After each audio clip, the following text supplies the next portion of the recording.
ఇంటి కోడలు ఇంట్లో లేనప్పుడు ఆమె రూమ్ లోకి పోయి లగేజ్ బ్యాగులు ఓపెన్ చేసి చూస్తారు, కబోర్డ్లు ఓపెన్ చేసి చూస్తారు, ఆమె హ్యాండ్ బ్యాగ్ ఉంటే హ్యాండ్ బ్యాగ్ కూడా ఓపెన్ చేసి చూస్తారు.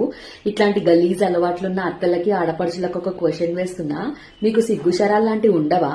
ఆమె లేనప్పుడు ఆమె రూమ్ లో పోవడమే తప్పు. అసంటిది ఆమె రూమ్ లోకి పోయి ఆమె కబోర్డ్స్ ఓపెన్ చేసి ఆమె వస్తువులు ఏమేమున్నాయో చూడడానికి మీకు మనస్సాక్షి ఎట్లొస్తుంది అసలు?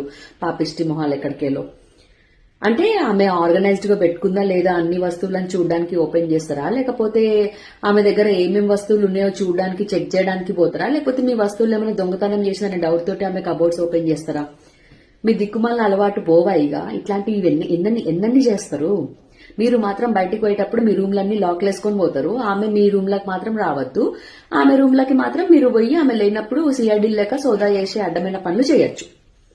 ఇంకొంతమంది ఉంటారు మీ దాంట్లో శంకిని జాతులు. కబోర్డ్ లాక్ ఉన్నా సరే ఆ లాక్ ఇరగొట్టి మరీ ఓపెన్ చేసి చూస్తారు ఆ కబోర్డ్ ని. ఇదేం లెక్క? ఇదేం శాడిజము?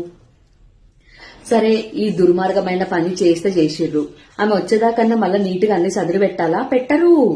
అంటే ఆమె ఇంటికి వచ్చి ఆమె రూమ్ లోకి పోయి చూసుకుంటే ఆమెకు తెలవాలా మీరు వచ్చి ఆమె రూమ్ ని చెక్ చేసిరని? గ్రేటా? మీరు గ్రేట్ పని చేసిరు అనుకుంటున్నారా? మీలాంటి వాళ్ళందరినీ షూట్ చేసి పడేసేయాలి.